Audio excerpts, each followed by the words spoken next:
नमस्कार विद्यार्थियों।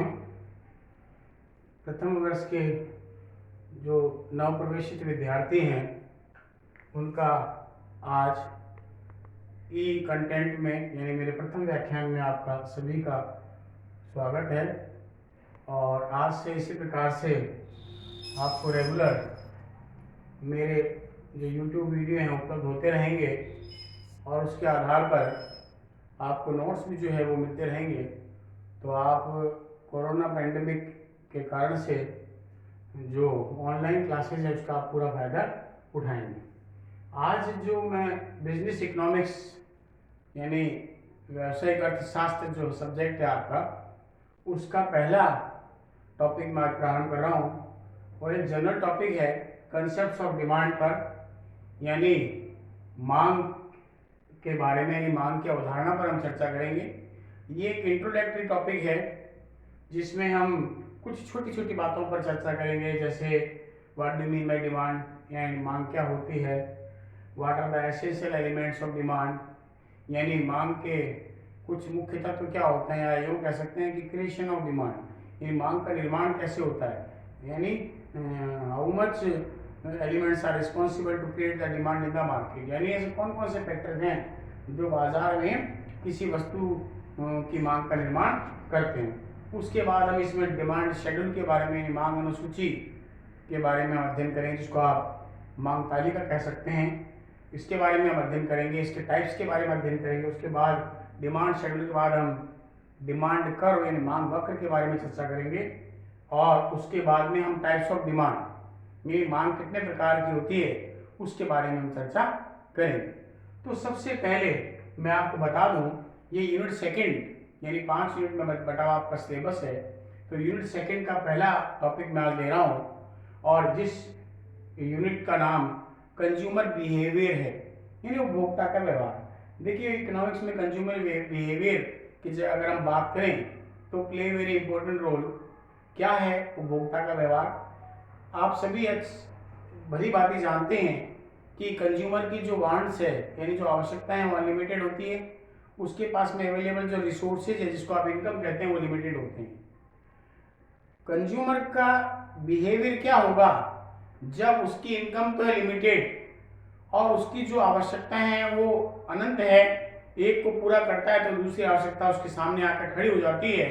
तो what will be the behaviour of a consumer when wants is unlimited and resources और income are limited, यानी उसको क्या व्यवहार होगा? Every consumer wants to get the maximum satisfaction by limited income और रिसोर्सेज। यानी आप जानते हैं प्रत्येक उपभोक्ता या प्रत्येक व्यक्ति का जो लक्ष्य है, जो एम है, जो मोटो है, जो वो ये है कि वह सीमित संसाधनों से अधिकतम संतुष्टि प्राप्त करना चाहता है।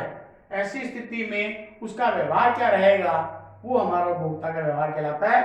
और इसीलिए इसी के कारण से अर्थशास्त्र का जन्म भी हुआ कि हमारे लिमिटेड रिसोर्सेज है और हमारे अनलिमिटेड वांट्स है, उसमें किस प्रकार से कोऑर्डिनेट करके एक उपभोक्ता अथवा व्यक्ति जो है अपनी आवश्यकताओं की संतुष्टि अधिकतम करे, यानी उसका क्या व्यवहार रहेगा, किस प्रकार से वो प्राप्त करे, उसको गाइडलाइन जो देने वाला विषय है वो हमारा इकोनॉमिक्स कहलाता है।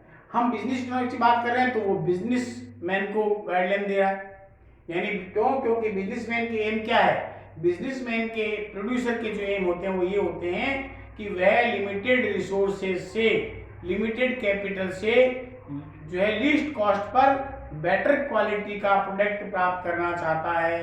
यानी वो अच्छे से उत्पादन न्यूनतम लागत पर कैसे करे, वो माल कैसे बेचे, वस्तु का मूल्य निर्धारण कैसा हो, ये सभी जो बातें आती है वो व्यवसायिक अर्थशास्त्र के आते हैं। यानी हम यूँ कह सकते हैं कि बिजनेस रिलेटेड जितने भी डिसीजंस हैं जो लिए जाते हैं वो बिजनेस इकोनॉमिक्स के माध्यम से लिए जाते हैं। अब हम जो चर्चा कर रहे हैं वो है what do you mean by demand, जिसको आप मीनिंग ऑफ डिमांड कह सकते हैं। अगर हम एक जनरल वर्ड में कहें, सामान्य शब्दों में कहें तो मांग क्या है? मांग किसी वस्तु की वे मात्रा जो निश्चित मूल्य पर निश्चित समय में एक उपभोक्ता के द्वारा क्रय की जाती है अथवा एक उपभोक्ता क्रय करने के लिए तत्पर रहता है। यानी इसका मतलब है कि demand is certain quantity of goods which a consumer is demanded जो है by certain price and certain time. निश्चित मूल्य पर निश्चित समय में किसी वस्तु की मांगे की मात्रा क्या कहलाती है? मांग कहलाती है। तो मांग में जो मुख्य तत्व है वो क्या हो गए हैं, मांग में जो मुख्य तत्व हो गए हैं वो क्या हो गए हैं, वो तत्व ये हो गए हैं कि सर्टेन एलिमेंट होना चाहिए, यानी सर्टेन प्राइस होना चाहिए, सर्टेन टाइम होना चाहिए और सर्टेन क्वांटिटी होनी चाहिए, यानी मूल्य होना चाहिए, मांग होनी चाहिए और जो है क्या होना चाहिए, मात्रा होनी चाहिए। यानी तीन तत्व तो होने ही होने चाहिए, निश्चित मूल्य, निश्चित समय और किसी वस्तु की मांगे की मात्रा। तो अगर हम तीनों को मिला दें तो हम डिमांड के बारे में बात कर सकते हैं। तो डिमांड क्या है, निश्चित मूल्य पर निश्चित समय में एक उपभोक्ता के द्वारा क्रय की जाने वाली वस्तु की मात्रा क्या कहलाती है, मांग कहलाती है। लेकिन उसके बाद के सेकंड कंटेंट को अपन देखें, जिसको हम कहते हैं एसेंशियल एलिमेंट्स ऑफ डिमांड कहते हैं, and we can say also the creation of demand, यानी मांग का निर्माण होता कैसे है, यानी बाजार में how to create the demand of a goods in the market, यानी बाजार में किसी वस्तु की मांग का निर्माण कैसा होता है। तो देखिए तीन तत्व के बारे में मैंने आपको बताया कि सर्टेन प्राइस होना चाहिए, सर्टेन टाइम होना चाहिए और सर्टेन क्वांटिटी ऑफ गुड्स होनी चाहिए। लेकिन उसके अलावा दो फैक्टर्स और हैं जो बाजार में मांग का निर्माण करते हैं। तो कुल मिलाकर के ये 5 एलिमेंट्स हैं जिसके आधार पर बाजार में वस्तु की मांग का निर्माण होता है। कौन कौन सा, एक तो प्राइस होना चाहिए, without price demand does not create in the market, यानी बिना मूल्य जब तक बाजार में किसी वस्तु का मूल्य इंट्रोड्यूस नहीं होगा तब तक बाजार में उपभोक्ता उस वस्तु की मांग कैसे बताएगा, जब तक प्राइस ही नहीं बताओगे उसको, आपको सेलर अगर उसको प्राइस नहीं बताएगा तो वो कैसे बताएगा कि मुझे कितनी मात्रा चाहिए। नंबर 2 है सर्टेन टाइम, हर समय पर मांग अलग अलग होती है। If you go to the vegetable market in the morning, आप देखेंगे वहां मांग अलग है, दोपहर में आप जाकर वहां सर्वे करें मांग अलग होगी, शाम को आप जाकर सर्वे करें तो अलग होगी। डिफरेंट टाइम डिफरेंट डिमांड, यानी सर्टेन टाइम होना चाहिए, निश्चित समय भी होना चाहिए। Number 3 certain quantity of goods, जब आपको प्राइस इंट्रोड्यूस कर दिया गया है तो उसके आधार पर आप बाजार में कहेंगे मुझे इतनी मात्रा चाहिए, तो इसका मतलब वस्तु की मांगे की मात्रा होनी चाहिए। तीसरा एलिमेंट ये है। चौथा एलिमेंट ये अवेलेबल रिसोर्सेज, यानी आपके पास में, यानी कंज्यूमर के पास में उपलब्ध संसाधन होने चाहिए, किस लिए, उस वस्तु को क्रय करने के लिए। अगर आपके पास संसाधन ही नहीं है, रिसोर्सेज ही नहीं है, इनकम ही नहीं है, ये consumer can not purchase the goods in the market, और जब वो क्रय नहीं कर पाएगा तो बाजार में उस वस्तु की मांग का निर्माण नहीं होगा। और नंबर 5 जो आता है वह विलिंगनेस टू पे, ए कंज्यूमर हैज द जो है मोर रिसोर्सेज और income but he doesn't want to जो है सेक्रीफाइस, यानी वो खर्चना ही नहीं चाह रहा, वो त्याग ही नहीं करना चाह रहा है। पैसा तो उसके पास में है, वो कार खरीद सकता है, लेकिन उसकी विलिंगनेस नहीं, वो पैसा जेब से निकालना नहीं चाहता, और जब वो पैसा जेब से निकालना नहीं चाहता इसका मतलब है उस वस्तु के लिए जो मांग है उसका निर्माण नहीं होगा, क्योंकि वो मांग, उसकी जो डिमांड है वो क्रिएट होगी नहीं। क्यों, क्योंकि वो कंज्यूमर, उसके पास अवेलेबल रिसोर्सेज है बट उसकी विलिंगनेस नहीं है, उसकी तत्परता नहीं है, वो उसको व्यय नहीं करना चाहता। तो इसका मतलब है ये पांचों अगर एलिमेंट मिले तब जाकर के बाजार में किसी वस्तु की मांग का निर्माण होता है। मैं वापस रिपीट कर रहा हूं, it is very necessary certain price, certain time, certain quantity of goods, available resources and willingness to pay, यानी व्यय करने की तत्परता। उसके बाद तीसरा कंटेंट आता है डिमांड शेड्यूल के बारे में। इसको आप मांग तालिका भी कह सकते हैं, इसको आप मांग अनुसूची भी कह सकते हैं। देखिए, we know very well different price पर किसी भी प्रोडक्ट की जो डिमांड है वो डिफरेंट होती है। फॉर एग्जांपल, अगर आपने कहा कि किसी वस्तु का मूल्य बाजार में 5 रुपए है, फिर गिर करके 4 रुपए हो गया, 3 हो गया, 2 हो गया, 1 हो गया, ये बिल्कुल तय है कि मूल्य बदलेगा तो मांग बदलेगी। और ये भी आपको ध्यान होना चाहिए कि डिमांड और प्राइस के साथ में जो रिलेशन होता है वो विपरीत होता है, नेगेटिव होता है। इसका मतलब if the price of a goods reduce in the market, the demand of the such commodity increase in the market. For example, अगर किसी वस्तु का मूल्य 5, 4, 3, 2 गिर रहा है तो जो डिमांड है वो, मान लो मैं केजी में ले लेता हूँ, मान लो शुगर है, चीनी है ये, तो ये क्या होगी, बढ़ती होगी। मूल्य का गिरना, मांग का बढ़ना, यानी 10, 20, 30, 40 और 50 केजी। जो है हो जाएगी। तो अगर डिफरेंट प्राइस पर किसी वस्तु की मांगी गई मात्रा को अगर हम एक टेबल में बंद कर दें तो वो जो टेबल हमारे सामने आएगी वो डिमांड शेड्यूल कहलाते हैं। या हम यूं कह दें कि tabular presentation of price and quantity demanded called demand schedule. यानी मांग वस्तु का मूल्य और उसकी मांगी गई मात्रा का जो तालिका में प्रदर्शन है वो हमारी क्या कहलाती है, मांग अनुसूची कहलाती है। और ये दो प्रकार की होती है, एक होती है इंडिविजुअल डिमांड शेड्यूल और दूसरी हमारी होती है market demand schedule. Individual demand schedule इसको आप हिंदी में व्यक्तिगत मांग तालिका कहते हैं और मार्केट डिमांड शेड्यूल को आप बाजार मांग तालिका कहते हैं। देखिए ये निश्चित है अलग अलग उपभोक्ता के लिए, इंडिविजुअल के लिए अगर हम बात करें तो हम ये बात करेंगे एक उपभोक्ता के द्वारा विभिन्न मूल्यों पर किसी वस्तु की मांग क्या है वो उसकी व्यक्तिगत मांग तालिका कहलाएगी। जैसे मान लीजिए अगर मैं कहता हूं कि ये प्राइस दिया हुआ है और ये डिमांड दे रखी है चीनी यानी शुगर की, और इसमें दिखाया गया है प्राइस जब गिर रहा है तो शुगर की मांग बढ़ रही है, और मैं ये कहता हूँ ये मिस्टर राम के द्वारा किया जा रहा है। तो Ram is a individual person, एक व्यक्ति है, इसलिए इस तालिका को मैंने बंद कर दिया और एक तरफ प्राइस दिखा दिया, दूसरी तरफ डिमांड दिखा दी। That is called the individual demand schedule. यानी मिस्टर राम के द्वारा विभिन्न मूल्यों पर चीनी की कितनी मांग बाजार में की जा रही है, अथवा हम ये कह दें कि वह कितनी चीनी बाजार में अलग अलग मूल्यों पर क्रय करने के लिए तैयार है, वो उसकी व्यक्तिगत मांग तालिका है। लेकिन इसकी दूसरी जो तालिका का नाम होता है वो है मार्केट डिमांड शेड्यूल यानी बाजार मांग तालिका। और बाजार मांग तालिका क्या होती है कि इंडिविजुअल डिमांड शेड्यूल का जो योग है, the sum of individual demand schedule called market demand schedule. यानी व्यक्तिगत मांग तालिकाओं का जो योग है वो हमारी मार्केट डिमांड शेड्यूल कहती है। कैसे? जैसे अब आपने देखा कि ये मूल्य है और ये चीनी की मांग है और ये मिस्टर राम कर रहे हैं, ये उसी प्रकार मिस्टर श्याम करें और मिस्टर मोहन करें, तो ये जरूरी नहीं है कि मिस्टर राम ने जितनी चीनी की मांग की है उस मूल्य पर मोहन भी उतनी करेगा, श्याम भी उतनी करेगा, अलग अलग हो सकती है, और लेकिन होगी विपरीत दिशा में। यानी मूल्य गिरेगा तो राम भी चीनी की मांग बढ़ाएगा, मोहन भी बढ़ाएगा, और अगर श्याम है तो बढ़ाएगा।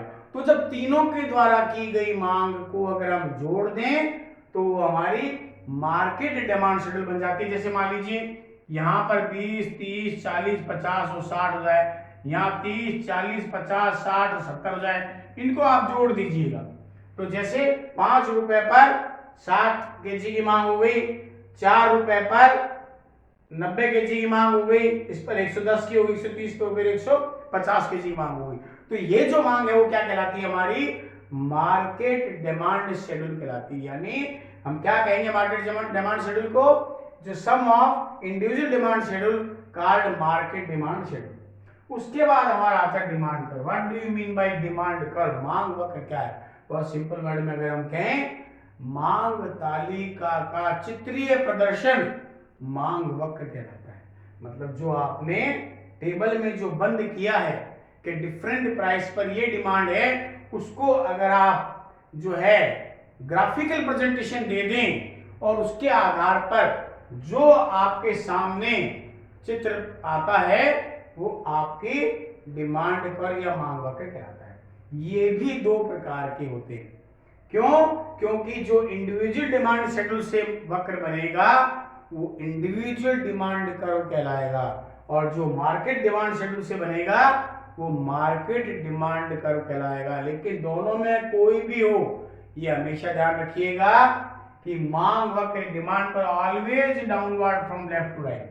मांग वक्र हमेशा नीचे की ओर गिरता हुआ होता है। यानी अगर हम ओ एक्स एक्सिस पर प्राइस को दिखाएं और ओ वाई पर प्राइस दिखाएं, ओ एक्स एक्सिस पर अगर डिमांड को दिखाएं, और इसको अगर हम डिफरेंट जो हमारे डाटा हमारे पास में है डिमांड शेड्यूल के, उसको अगर हम प्लॉटेड करें तो जो मांग वक्र आपके सामने आएगा वो क्या होगा, बाएं से दाएं नीचे की ओर गिरता होगा, जो बताएगा कि मांग और मूल्य के मध्य विपरीत संबंध पाया जाता है। यानी जैसे जैसे किसी वस्तु का मूल्य गिरता है तो मांग उसकी विपरीत दिशा में बढ़ती है, और जब मूल्य बढ़ता है तो उपभोक्ता उसकी मांग को बाजार में कम कर लेता है, यानी उसकी मात्रा कम क्रय करना चाहता है, इसलिए उसकी मांग बाजार में क्या हो जाती है, कम हो जाती है। तो ध्यान रखिएगा, if other thing being constant, यानी यदि अन्य बातें समान रहे तो उस वस्तु के मूल्य और मांगी की मात्रा में विपरीत संबंध पाया जाता है। अब आप चाहे इंडिविजुअल डिमांड शेड्यूल बनाएं, चाहे आप मार्केट डिमांड शेड्यूल बनाएं, होगा डाउनवर्ड, बाएं से दाएं नीचे की ओर गिरता हुआ ही होगा। जैसा कि मैंने बताया कि इंडिविजुअल डिमांड शेड्यूल बनाएंगे तब भी ये इसी प्रकार आएगा, और अगर मार्केट डिमांड शेड्यूल बनाएंगे तब भी लेफ्ट टू राइट नीचे की ओर गिरता हुआ होगा।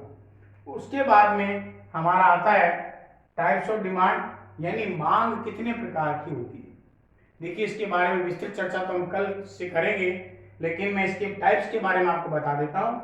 अर्थशास्त्र में जनरली सामान्यतः रूप से अगर हम देखें तो मांग को 3 भागों में बांटा जाता है। सबसे पहले हमारी कीमत मांग आती है, जिसको आप प्राइस डिमांड कहते हैं। नंबर 2 आती है हमारी इनकम डिमांड, जिसको आप आय मांग कहते हैं। नंबर 3 हमारी होती है क्रॉस डिमांड, जिसको आप आड़ी मांग कहते हैं। देखिए, प्राइस डिमांड का जो संबंध है वो प्राइस के साथ होता है, इनकम डिमांड का संबंध कंज्यूमर की इनकम से होता है, और क्रॉस डिमांड का संबंध हमेशा प्राइस ऑफ रिलेटेड गुड्स होता है, यानी संबंधित वस्तुओं के मूल्यों से होता है। अर्थशास्त्र में कमोडिटी को 3 भागों में बांटा जाता है। सबसे पहले हमारी होती है सब्स्टिट्यूट प्रोडक्ट, नंबर 2 होता है हमारा कॉम्प्लीमेंट्री प्रोडक्ट, और नंबर 3 हमारी होती है इंडिपेंडेंट प्रोडक्ट कह सकते हैं। सब्स्टिट्यूट प्रोडक्ट क्या है? इसको स्थानापन्न वस्तु कहते हैं। वे वस्तुएं जिन्हें एक दूसरे के स्थान पर यूज किया जाए, जैसे टाटा टी के स्थान पर रेड लेबल आप यूज कर रहे हैं, बाटा के शूज नहीं पहन के आप लिबर्टी के पहन रहे हैं, ये आपका सब्स्टिट्यूट प्रोडक्ट है। एक दूसरे के स्थान पर पेप्सी की जगह आप मिरिंडा पी रहे हैं। कॉम्प्लीमेंट्री प्रोडक्ट क्या है? कॉम्प्लीमेंट्री प्रोडक्ट वो होते हैं जिन्हें एक साथ यूज किया जाता है। When 2 product are jointly demanded by consumer called complementary product. For example, अगर आप कार लेकर बाहर निकल रहे हैं तो आपको you have to require the petrol. आप पेन ले रहे हैं, आपको रिफिल चाहिए या इंक चाहिए। आप बैट ले रहे हैं, आपको बॉल चाहिए। आपके पास रैकेट है तो आपको कॉक चाहिए। ये सब आपके कॉम्प्लीमेंट्री प्रोडक्ट के एग्जांपल है। इंडिपेंडेंट वो होता है जो ना तो सब्स्टिट्यूट है और ना ही कॉम्प्लीमेंट्री है। For example, sugar and cloth. Sugar के साथ क्लॉथ को एक यूज करना जरूरी नहीं, और अगर आपको शुगर की आवश्यकता है तो उसकी पूर्ति आप कपड़े से नहीं कर सकते। तो इसका मतलब है both product are independent nature, यानी बाजार में यदि कपड़े का मूल्य परिवर्तित होता है तो शुगर के डिमांड पर कोई इंपैक्ट आने वाला नहीं है। That is called the independent demand होती है। तो इसलिए उसी आधार पर डिमांड को 3 भागों में बांटा जाता है, लेकिन मैंने इसको 4 भाग इसके किए हैं। मैं इसके बारे में हल्का सा इंट्रोडक्शन बता देता हूँ, उसके बाद में कल इसके बारे में विस्तृत चर्चा करेंगे। सबसे पहला price demand. A demand which is affected by the price only called price demand, यानी किसी वस्तु की मांग जो मूल्य से प्रभावित होती है उसे हम क्या कहते हैं? मूल्य मांग कहते हैं। और जब मूल्य से प्रभावित होती है तो इसका तात्पर्य यह है अदर फैक्टर्स कांस्टेंट रहते हैं। देखिए, मांग केवल मूल्य से प्रभावित नहीं होती, मांग को प्रभावित करने के लिए उसके अलावा भी फैक्टर्स हैं। और वो फैक्टर कौन कौन से हैं? कंज्यूमर की इनकम है, प्राइस ऑफ रिलेटेड गुड्स है, यानी कॉम्प्लीमेंट्री और सब्स्टिट्यूट प्रोडक्ट है वो है, कंज्यूमर का टेस्ट है, प्रेफरेंसेस है, और साइज ऑफ पॉपुलेशन, जनसंख्या का आकार भी मांग को जो है वो प्रभावित करता है। ऐसी स्थिति में जो अगर हम प्राइस डिमांड की बात करेंगे तो कहेंगे ऐसी मांग जो कि मूल्य से प्रभावित होती है, बाकी फैक्टर कांस्टेंट रहे तो प्राइस डिमांड कहलाती है। इनकम डिमांड की बात करें, इनकम डिमांड वो होती है जिसमें इनकम के में चेंज होने पर डिमांड पर क्या इंपैक्ट आ रहा है, वो इनकम डिमांड। ऐसी स्थिति में अदर फैक्टर्स इसमें कांस्टेंट रहेंगे। और अगर आप क्रॉस डिमांड की बात करें, आड़ी मांग, तो इसका मतलब है प्राइस तो चेंज हो रहा है वाई कमोडिटी का, जिस इसका, और डिमांड चेंज हो रही है एक्स कमोडिटी की। मान लीजिए अगर हम सब्सिट्यूट प्रोडक्ट की बात करें और उसमें पेप्सी कोका कोला है, बाजार में पेप्सी का मूल्य अगर परिवर्तित हो रहा है तो इसका इम्पैक्ट जो है वो कोका कोला पर भी आएगा। इसी प्रकार कुछ अदर्स टाइप भी होते हैं जिसके बारे में कल चर्चा करेंगे। 20 मिनट हो रहे हैं।